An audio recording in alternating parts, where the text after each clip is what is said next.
So a couple of commercials. So one of the first things when you're starting to dig into this, you've got your very own environment, is you will probably be entering tickets to IBM, right? Now, we might be doing that on your behalf, but you may be doing it directly. And one of the not so new things is to provide them the must gathers. IBM's always wanting logs, they're wanting this, what are your system properties and everything. So there is a tool, nothing really new, right? The command line interface that you can get a hold of its image, run it on Docker, or like Andy was talking about, Podman. Okay, so immediately right there, you've got some new words. What's Docker? What's Podman? Right? What are these things here? So you pull that image down, you're running it on a local machine, and you point it at the instance of application suite you're working with. You run the command, and you end up with a tar file, which has all the good stuff that IBM support needs from you to start helping. Okay. So, really simple thing to do. But this is the kind of stuff that we're going to have to start to get used to doing. All right. Andy also mentioned, or he was talking about the MAF, right? Docker Desktop. The MAF tools image down on your local machine. Connect it to your application suite interface. Same idea, right? Containerized application set. Okay, something a little new. There's a tools out there from Red Hat, which you can actually do the same kind of things running on your Windows machine, okay, your local developer machine. Okay. The reason I bring that up is that's directly from Red Hat. Everybody does know that IBM bought Red Hat several years ago. Okay, everybody knows that. Okay, so there is a subtle difference between Red Hat and the Red Hat that IBM is looking after. Okay, so be conscious where you're getting your Red Hat from. Okay. All right, so there's some new tools. Yeah, and I'm putting these things out here just so you have a sense of what is new. However, that command line interface, you can also execute some familiar looking commands like config db, update db, that kind of stuff. Okay. So those days of executing those types of commands down at the command line level are still a possibility. Still maybe something that you would do. Okay. But depending on what you're up to, you may not have to anymore. Okay. All right. So just a reminder of what we're talking about here with Red Hat. So down at the very bottom are your virtual machines, your bare metal servers, right? Your cloud provider is probably providing that. The operating system underneath OpenShift is Red Hat Enterprise Linux. So if you have anybody who is familiar with Enterprise Linux, then a lot of this will be familiar. Okay, at least the foundation. And then, of course, the containerized apps, how they're orchestrated is using the Kubernetes technology, which has been around for a very long time. I would recommend, if you haven't, go out to YouTube and find the Children's Illustrated Guide to Kubernetes. Okay? It is a great work of art that this guy put together because he was in a position now several years ago to explain how it works. And he said, well, I should be able to explain this to my children, right? So he made this YouTube video, and it does a really good job. So then at the top, you have Red Hat OpenShift, which is really managing the cluster level of this system. And that's where Application Suite is running. That's where you're going to be administrating and all these tools that you're going to be using to connect to it. All right, so what is this? Well, this is the console for an instance of Application Suite that we are hosting. And your administrator type person who's responsible for these kind of things would have this level of access. Okay. Now, this is a comprehensive view of this particular environment. And you can see over on the left-hand side, there's some new words there. A few words you probably understand. You certainly understand networking and storage, right? But when it comes to operators and workloads and some other things, you might not be really clear what those are. Okay. If you're administrating down at this level, this is your overview console where you're going to start. Okay. Some of the information that you can see right off the bat is there in the middle. I have status. Okay, status of the cluster, status of the operators. Oh, there's upgrades available. Well, that's interesting. I wonder what that's all about. We'll find out here in just a little bit. Okay. Got some vulnerabilities, it looks like, in your images. Okay.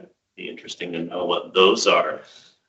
And also understand whether those are image vulnerabilities within OpenShift or within application suite.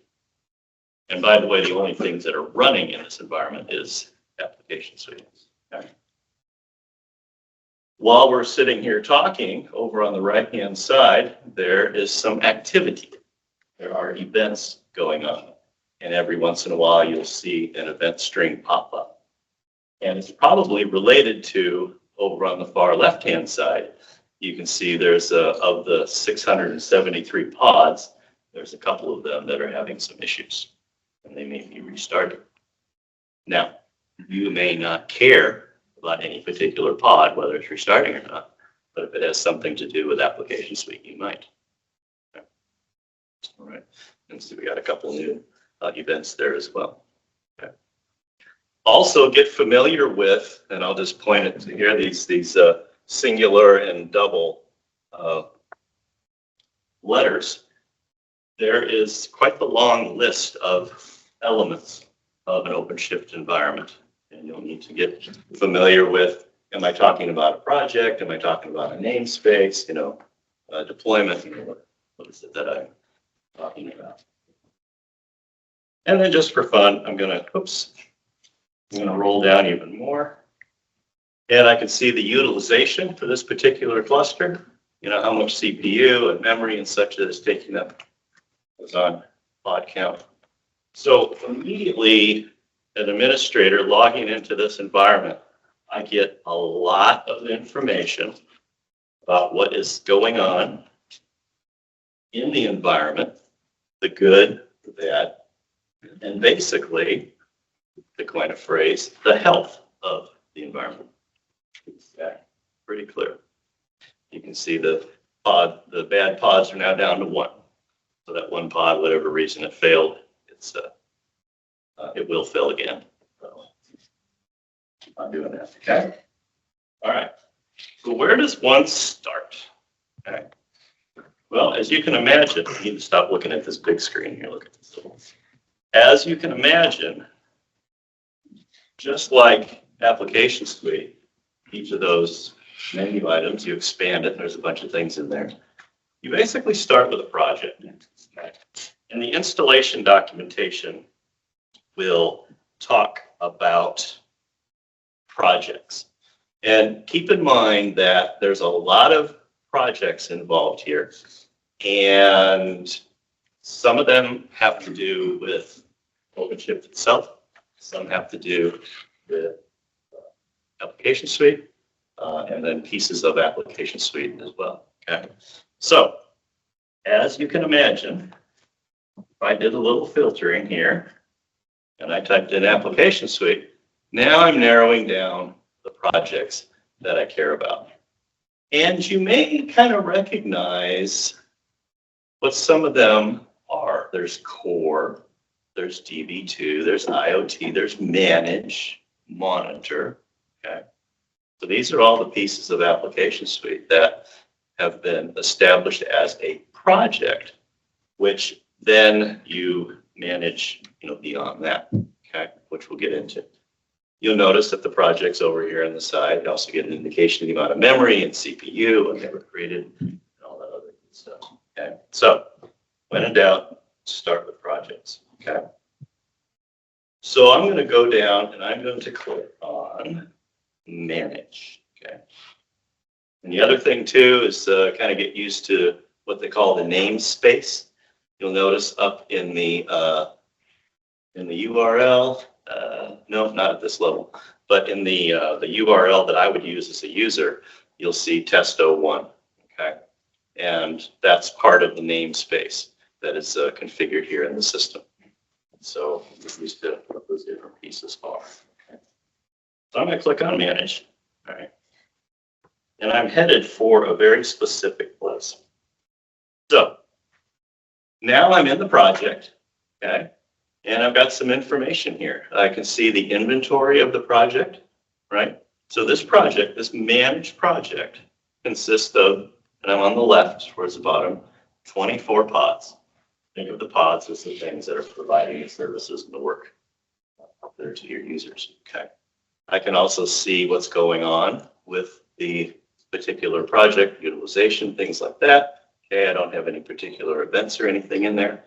And you can also see across the top, I've got details and YAML and workloads and other things there as well, okay? So I'm going to kind of cut to the chase here a little bit. YAML is not yet another markup language. If you look up YAML, right, you will find that YAML.org takes great offense to being called yet another markup language. Okay. So YAML, for all purposes, is the configuration, the code, if you will, that is behind this particular project. And you'll see over here on the far right-hand side, just a kind of a micro view, gives you a sense of how much code there is. Some of these projects, some of these pods and stuff, very, very lengthy. Okay. One of the other things I will mention is when it comes to the status here, whatever the status that you see on the screen, you will also find that same or that last status at the end of the YAML file at any point in time. You can almost look at the tail end of that YAML file as a bit of a log. Okay. Just keep that in mind. All right, so then where do we go? Okay, we're trying to get somewhere familiar. And trust me, I'm getting us there. Okay. All right, so we click on workloads, okay? And the first thing you'll notice is a server bundle, MSB right there in the middle. So you'll see test01, all. Everybody remember the virtual machines, the JVMs, cron, MEA, UI, reports, remember all that? And you also had an option to just put all of them in a single JVM. There's all, okay? It's a small system, so we just did all, okay? If during the deployment or the implementation process, you broke that up into multiple projects, if you will, or multiple server bundles, then you would have one for cron, UI. Okay. So that's starting to look a little familiar, okay? Well, where do we go from there? You'll notice over here on the far right-hand side, it says one pod, okay? So I have one pod that is providing me that all service. Okay, let's go there and see. Okay. So here we are over on the pod level over here on this side, okay? And you say, all right, that's great. Where is my logs? Okay. But I'm down at perhaps the lowest level of operation here. And you can see that that particular pod has got a very specific name stamp to it. And it's running. And on the right-hand side, it says view logs. Okay. So finally, everyone that knows what they're looking at can take a big sigh of relief. Oh, I know what that is. Okay, so we found it. Okay, now, are there easier ways of getting? Yes, there are easier ways of doing this, right? But my point for showing you that is that we started out with a project, we went into the details, we found the pod that's providing manage to our user community, okay? And then there's the logs. Now, there can be log can wrap if you wish. You see the current log versus an older log. There's a couple of logs that are available there. You can pause the streaming or not. You know, you can wrap it, you can download it, right? And Andy, what's the tool everybody uses? I know you can grab this out of Podman. You can grab logs, but what's the thing that spools it out? You can use OC CLI to get the logs from that, and it streams it down to your command, to whether it's Windows or Linux box, whatever you're using the OC CLI. Yeah, okay, okay, great. Okay. All right. So it's all familiar now, right? Totally makes sense. Okay. Kind of getting. All right. So I want to go back to projects, okay, and show you just a couple of things here. So under projects, and again, I will search for application suite. Isn't it nice? I don't have to hit enter. I love that. Type it in. I'm done typing. Computer entered. Right. Saves me so much time. Right. Okay. So I'm back here to the project, and I'm going to go back to my inventory, manage project. Okay. Yeah, it's good. It's good. And there's the pods. Right. So there are obviously other pods involved with the application suite. Keep an eye on. And just a few other things to be interested in here is the idea of routes and deployments. Okay, so a route in the context of OpenShift, paths that your users are using and your administrators are using to get to the product. When you do the implementation, you will define your namespace, okay, as well as what these routes are. And so one of the first things that your users are going to say is, I can't get to manage. I can't get to application. And you're going to say, aha! And you go look at your pods, and your pods are fine. And you're going to go look at your routes, and then you're going to look at the service that's running behind the route. Maybe the service, which is really just another pod, may not be running. Maybe there's a problem. Maybe there's a network misconfiguration.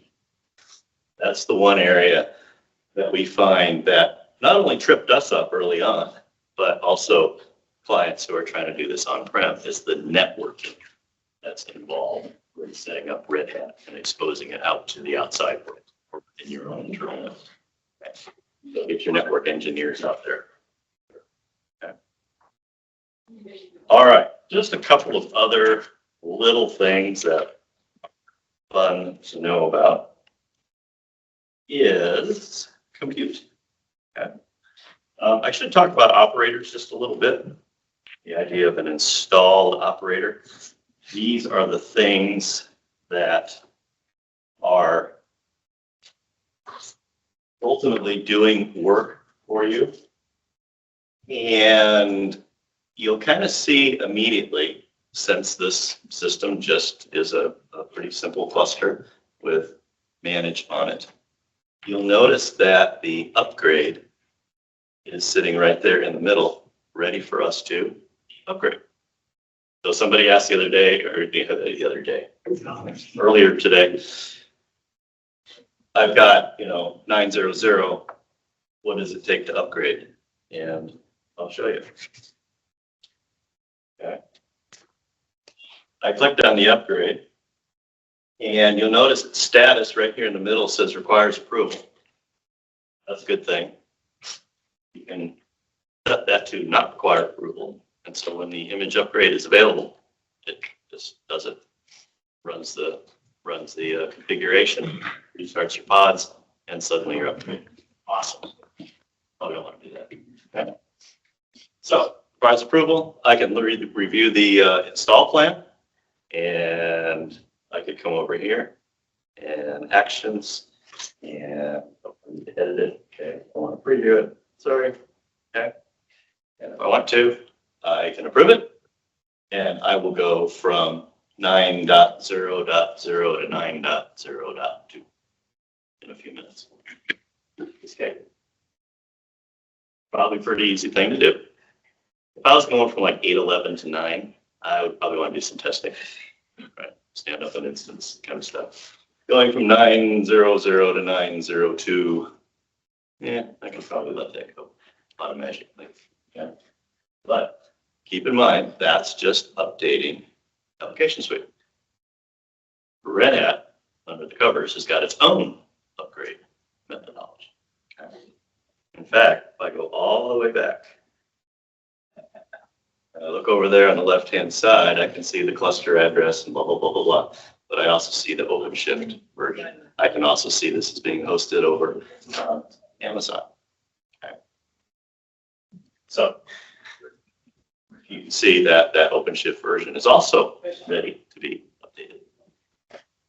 So lots of good information that you may need to have a change management approach to handle when you're working in production. Okay. All right. This update concept, remember that there's the operators, kind of just showed you that, the cluster itself. Within application suite, under the MAS admin, the administrative side, you can see very similar upgrade type information as well. You got it there. Here. Yeah. And one last thing is dashboards. All right. Do you think application suite has dashboards? I'm just going to scroll down here for a while. Okay.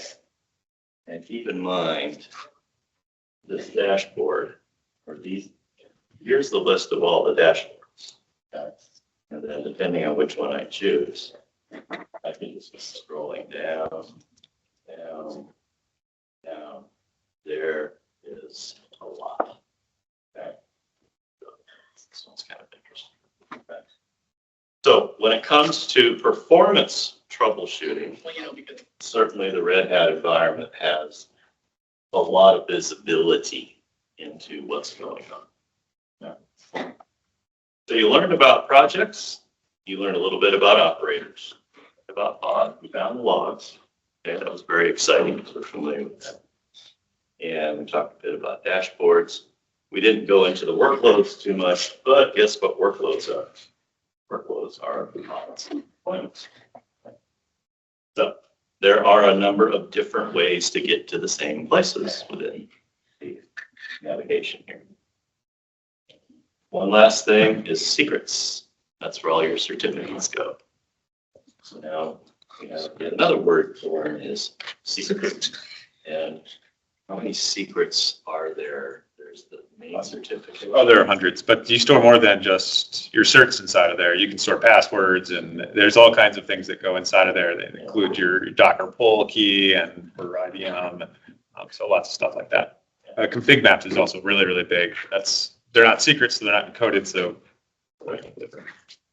Yeah. So how do you learn this? Well, there was a mention of single node OpenShift, SNO. That is a great way to load up a test or dev environment. It'll fit on a laptop. Nope. Well, not with MOS. OpenShift will, Yeah. definitely. But if you try to get MOS to run on it, it's unlikely you'll get it. Okay. You do need you use the resource calculator that we talked about a lot last year, and then today to decide how many CPUs. Yeah. So get yourself a sample of that, and if you install application suite on it, then at least you have, here's what is OpenShift and here's what is application suite. Just put manage on it. That'll be enough. And you can prove the concept. So in the end, it's just another operating system. Okay. Yes, it has some new terms to use. Yes, when you talk to somebody who's been doing this for years, they will rattle off a bunch of terms and stuff, and you'll just like ordering the burrito, right? You'll get that same effect. So just tell them to slow down, and I'll show you how to use it. So, yeah, like Chris had mentioned, TRM is developing some training in this area. We're not going to make you certified Red Hat OpenShift people, but we will get you far enough to where you can operate that environment with some degree of confidence. So, okay.